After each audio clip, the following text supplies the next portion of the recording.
নমস্কার, আমি অর্ণব।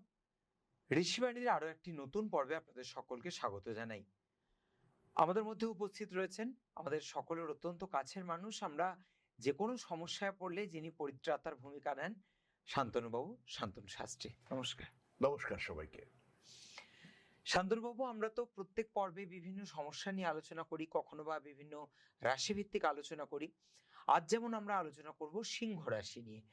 তো সিংহ রাশি নিয়ে আলোচনার শুরুতেই জিজ্ঞেস করব যে সিংহ রাশির এই রাশির নামটা শুনলেই প্রথমেই আপনি কি বলবেন? কালপুরুষ বা ন্যাচারাল জোডিয়াকের ফিফথ সাইন, সবচেয়ে কন্ট্রোলিং প্ল্যানেট সূর্য, তার দ্বারা নিয়ন্ত্রিত সাইন।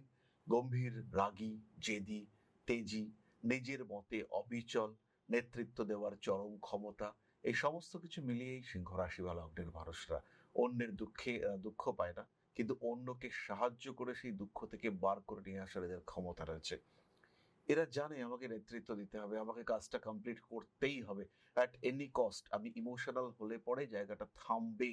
এই ক্ষেত্রে সিংহ স্ট্রিক্ট ডিসিশন নেন, এবং স্ট্রিক্ট ডিসিশন নিয়ে পুরো কাজ, যেটা তার উদ্দেশ্য, তার লক্ষ্য, সেটাকে কমপ্লিট করা, এবং সেই কমপ্লিশনের আগে যা কিছু সমস্যা তাকে ওভারকাম করার ক্ষমতা, এটা সিংহ রাশি বা লগ্নের মানুষদের মধ্যে আছে।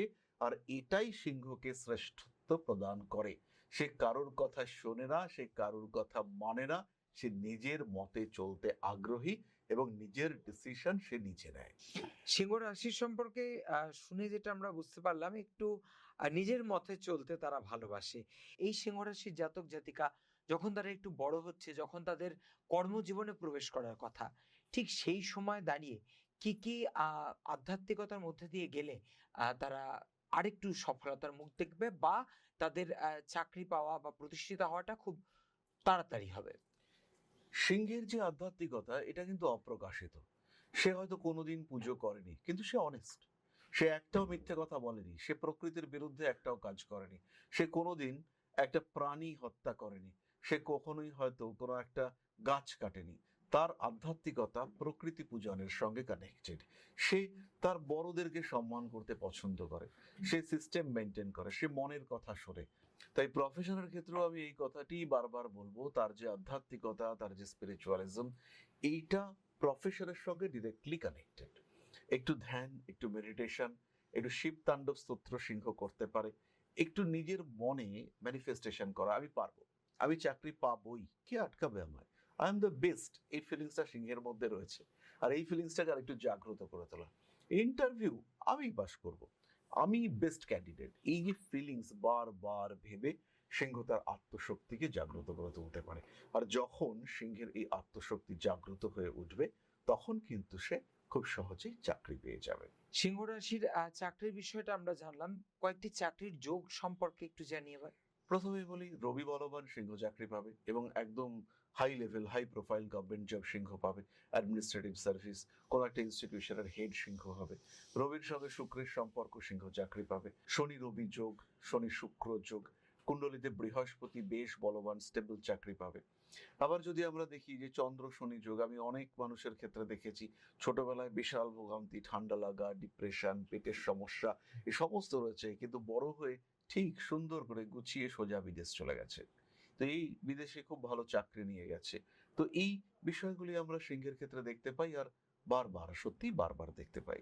আমরা চাকরির যোগ সম্পর্কে জানলাম, কিন্তু বর্তমান আমরা যেই সময়টা দাঁড়িয়ে রয়েছি, এই সময় এদের চাকরির কি সম্ভাবনা?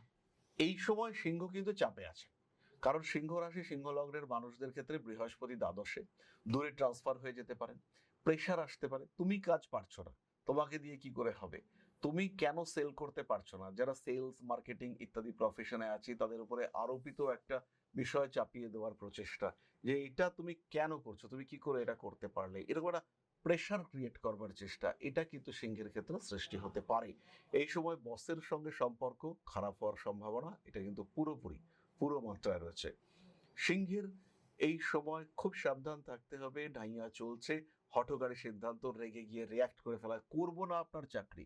সিংহ কিন্তু রেগে গেলে এরকম বলো, করলাম না চাকরি, খেটে খাবো, ভিক্ষে করে খাবো, আপনার চাকরি করব না, এই কথা বলতে পারেন সিংহ রাশি বা লগ্নের মানুষরা।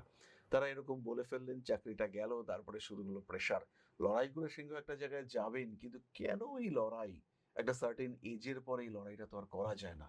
বাট সিংহ রাশি বা লগ্নের মানুষ তাদের ছোটবেলাতেও যে জিদ, ছোটবেলাতেও তাদের যে ব্যক্তিত্ব, বড়বেলাতেও তাদের সেই ব্যক্তিত্ব।